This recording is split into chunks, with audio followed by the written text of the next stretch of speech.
With the March and Indies Showcase this week, I thought it would be a good time to put together a top 10 list of my own personal favourite indie games on the Nintendo Switch. Well, the Switch obviously has such an awesome depth of indie games that this was a near impossible task. I ended up with a list of about 31 games, all of which I desperately wanted to include. Even now, as I type this, I'm switching up some from the list that didn't make it. I also considered making it a top 20, but you know, where's the fun in that? So what I thought is stick to 10, stick to my principles, and let you guys light up the comment section below and tell me what you would have swapped out from my list, and I'll include the rest in the description. As always in my personal top list videos, I only try to include games that I've actually played myself so I can give you the fairest opinion. So look out for the switched on verified mark displayed in the corner to know it's a game that I've put some time into. Okay, so at number 10 I've got one of my most recent indie purchases, and that's Mana Spark. Now I picked this up as part of my first 5 games under 5 video list, as it looked kind of interesting and most importantly at the time was cheap. But boy is this a fun and rewarding game. What we have here is a dungeon crawling roguelike where you make your way through a set of handcrafted, albeit randomised rooms, trying to collect as many runes and loot as possible. Runes are then spent to build up your base camp with characters that will provide buffs for future runs. It has all the usual roguelike trappings, and whilst it's not the best looking game, its look and music give it such a charm that you just want to keep playing. This is such an enjoyable game and I can recommend it wholeheartedly.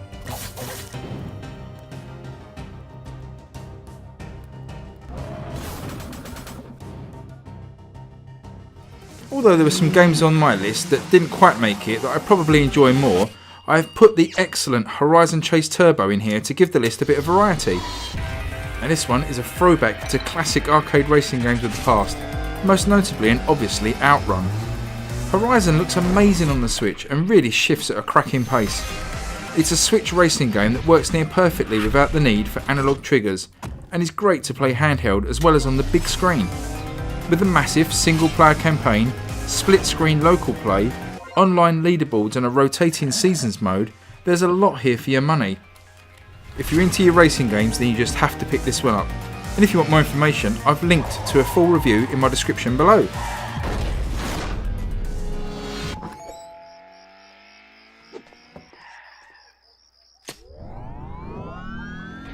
Okay, so this one was a late swap out. I initially had Wargroove here, but I don't think it's really done it for me as I'd hoped. So I've drafted in Rico to replace it. Now Rico is a stylised first person shooter where you play as a cop in procedurally generated buildings, going room to room, killing everyone inside before moving on to the next one. Every time you kick a door down, you get a little spell of slow motion bullet time to help you take out the drug dealers and thugs inside, which looks and feels awesome. This game features an online co-op mode, daily leaderboards and a wealth of weapons to amass over time, and it's a perfect pick up and play game for the Switch.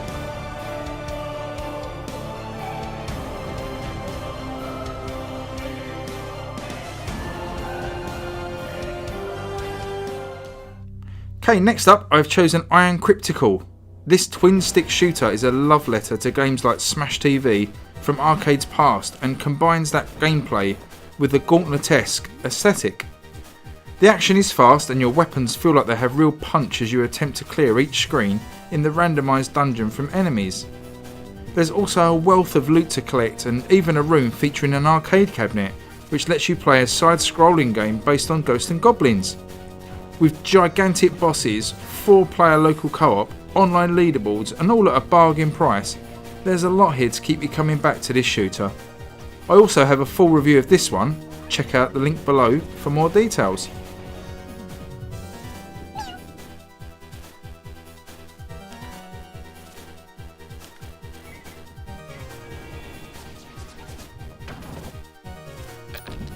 Okay, number 6, it's time to get dark now with Darkest Dungeon. This one is a dungeon crawling RPG with a ton of atmosphere and clever deep gameplay mechanics that will keep you on your toes. In essence, you're working through the dungeons under your family's estate, clearing them of Lovecraftian monsters to reclaim what is rightfully yours. New party members arrive in the town regularly by stagecoach, and you'll need them as taking characters into the dungeons often means they'll never be the same again, haunted by the apparitions that befront them. Should the scares get too much, party members literally become too stressed and their worst personality traits will surface, like they can run away or steal all your gold or turn on each other or even turn into a psycho killing machine from the adrenaline rush. Managing this stress is the key to the game, and with a brilliant dark atmosphere, an ingenious narrator guiding you and an absolute wealth of loot and other RPG goodness, this is one of the most original and fulfilling games on the Switch. Now, we all know that someone who's best friends with a tiny backpack dwelling giraffe that wanders around killing hot dogs. No? Is that just me? Okay, perhaps you guys need to play my number 5 pick, Adventure Pals. Now again, there are technically better indie games around possibly.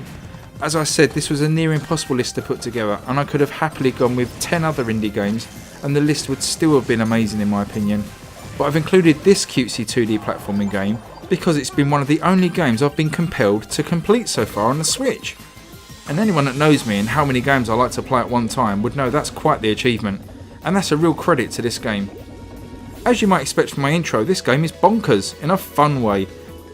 The story is actually quite amusing in places, as you embark on your rescue mission with Sparkles the giraffe and the brilliantly named floating rock called Mr. Rock. I enjoyed this one as the platforming was never particularly difficult or frustrating, but that's not to say the game is too easy. It just allowed me to enjoy the story and the really fun gameplay mechanics. I always wanted to push on and see what the game was going to throw at me next. There's plenty of collectibles here and secret areas as you'd expect with a game like this. It just feels like the developers, Massive Monster, just wanted you to have a good time in this bonkers world. Great music, beautiful graphics and animation, and a giraffe that can use its tongue as a helicopter means if you love platform games, you should really check this one out for sure. Okay, for number 4, I've picked an RPG roguelike puzzle game, IRONCAST. This is from Riptide Games. This connect 'em up variation of the gem matching genre sees an alternative Victorian England as you control your giant steampunk mech against the invading enemies trying to infiltrate London. Matching different coloured gems on the board power up different parts of your mech, allowing you to activate them in the turn-based battles. And then between battles, you can spend collected resources on improving your mech and discovering new parts to add to it to aid in the upcoming fights. But be careful, should your mech fall in battle, the permadeath system sees you having to start a new adventure, although any medals you earn can be used to permanently unlock new mechs and commanders. There's a lot of systems at play here, and the gem matching battle game in particular is a lot of fun indeed. With great overall style that fully commits to its universe, well thought out controls and a deep engaging gameplay loop, this really is one of the eShop's hidden gems. Pun not intended. Okay, on to the top 3, and this next entry feels a little unfair to include in a list of indie games because it's the behemoth Rocket League. Now this car driving come soccer game makes an obscene amount of revenue each year. It's an esport darling where its players earn huge salaries and is a hugely popular game for streamers, with players sharing millions of hours of game footage last year on Twitch. At its core, it's a simple 3v3 online futuristic sports game where you drive a little customisable rocket-powered car and over the course of the short match try to score more goals than the other team by nudging the ball into the goal. Now, despite not being a huge success on launch, Rocket League was put onto PlayStation PS Plus service, which effectively meant it was free to play for a period of time, and that just helped the game explode in player numbers. It was super exciting to see this game brought to the Switch, and many had doubts if it would run okay, but what a job Switch port experts Panic Button have done with this game. Whilst obviously not as pin sharp as its bigger console and PC brothers, the Switch port is far from ugly and generally runs at a decent frame rate. Certainly perfectly playable, and the option to grab a few games of Rocket League on the go is pretty incredible really. What has also helped Rocket League grow is the sheer number of customisation options you can enjoy, with new cars, livery editors, accessories, celebration graphics, all available at a price, and creators Psyonix recently added a Fortnite style battle pass, where for a small monthly fee you can earn rewards from just playing the game regularly as you level up. Now, as I said at the start, this game is huge and it feels a little unfair to include it on the list, but it is still technically an indie game and deserves its place as not only one of the best indie games on the Switch, but one of the best games period. Okay, I tried to not only pick my top 10 favourite indie games here, but also tried to keep that list a little bit varied. I originally had this next game and the excellent Farm together on the list, but I felt 2 farming games on a top 10 was a little bit too much, so in the end I've gone with just my number 2 pick for this genre, and that is Stardew Valley. Now Stardew Valley is another gaming phenomenon, originally developed in the main by just one person, his personal love letter to his favourite game Harvest Moon. The story of struggle and sacrifice is as interesting as the game itself. If you're interested in finding out more on that, check out the excellent book Blood, Sweat and Pixels. Reading the backstory of how this game was made gives you great insight into how these small indie games are real labours of love and often push the developers to the absolute brink of their sanity for our entertainment. Thankfully, it seems developer Eric Barone is at peace with the game now, and thankfully for us, this incredibly charming game made the light of day and sits proudly as one of the best gaming experiences on the Switch, thanks to its pick up and play nature, combining superbly with the Switch's portability.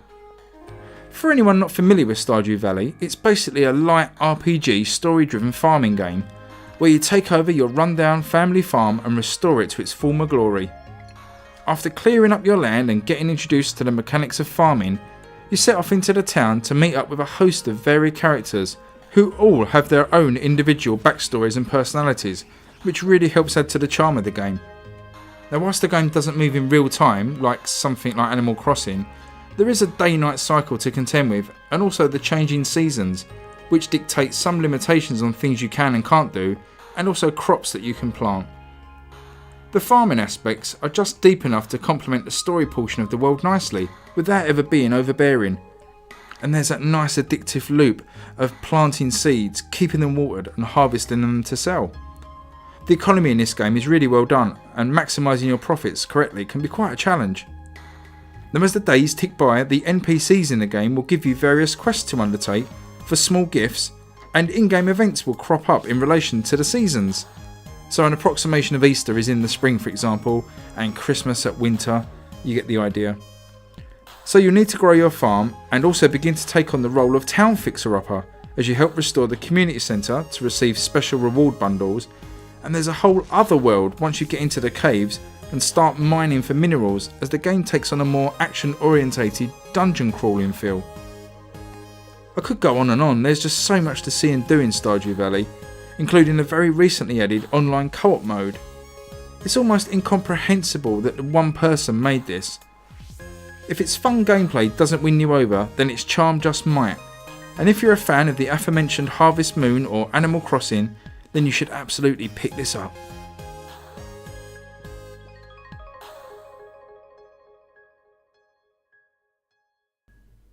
My favourite indie game on the Switch is a game I had absolutely no care for on any other system previously. A game that was released 18 years ago and I had owned multiple times as it was given away free on various platforms. A game I would look at and scoff at its basic graphics and frankly crap looking gameplay. This is a game, with bearing all of that in mind that I've just said, I spent £35 on because A, I'm an idiot, and B, I was so desperate to buy Switch games in the launch window. That game, and my number one favourite indie game on the Switch, is The Binding of Isaac. This twin-stick shooting roguelike has since spawned a plethora of similar games, pretty much started a genre of its own. And if you look beyond the basic graphics, you'll find a game with so much character and depth it's almost scary. This is also one dark game, pretty much a delve into the nightmares of a young child, Isaac, as his cranky religious mother chases him into the basement in their house after hearing the voice of God telling her he'd been corrupted in sin and needed to be sacrificed. This all sets the scene for some classic dungeon crawling action as you dodge piles of poo, taking down spiders, flies, skeletons and just about anything else from the realms of nightmares, using Isaac's salty tears as bullets. The real beauty of this game is in the pickups, and man, are there a lot of pickups. I would hazard a guess that there are hundreds of different items that all have different traits and can also be combined together to create some crazy combinations. Do you want a fly that helps you attack whilst you shoot acid tears from your eyes and also lay down a track of deadly diarrhea behind you? Yeah, that's the sort of thing you get in here. Items are all randomised and it's unlikely you'll ever pick up the same combination of items in a run. maybe ever. As usual for roguelikes, if you die, you lose all your pickups and find yourself back at floor 1, but anything new you discovered gets a greater chance of appearing in future runs. There are also a ton of secret areas, and some rooms have shops in that you can buy gear or even bank your coins for a future run. The bosses are even freakier than the dungeon dwelling minions, and a final confrontation with Mother is just as disturbing as it is satisfying. I've mentioned how this game doesn't look the best, but the charm definitely grows on you. But the sound here is the real showstopper. A wide variety of disturbing music tracks, including some absolutely superb chugging guitar music, all backdropped by the screams, groans and cries of the basement's inhabitants. It's the perfect soundtrack for a game of this type. The value here is also insane. I've seen people on Steam that have put thousands of hours into this game. Even at its £35 price point, I'd still recommend it. The way it pulls you in for another run is so addicting, and throw in a daily leaderboard, one of my favourite things, and also a system that allows you to note down a seed of characters, allowing you to either try that exact run again, or if it was that memorable, share the seed with friends. It's a real nice touch. Now I imagine a lot of people will look at this choice for my number 1 and perhaps scoff as I once did, but trust me, try The Binding of Isaac yourself and you'll see why it's an almost perfectly crafted game, and one I'll probably never archive on my Switch. And there it is, my top 10 favourite indie games on the Nintendo Switch. And no doubt, as I said at the start, there's going to be quite a lot of comments below about what should have been in and what shouldn't have been in. I know there's definitely going to be fans of games like Hollow Knight and Dead Cells and even Wargroove. I mean, just look at the list in my description below. There's so many great games there. I could have made 2 or 3 lists and they all would have been great. But that's my list, and it may change. I'll probably update this again in 6 months or so maybe.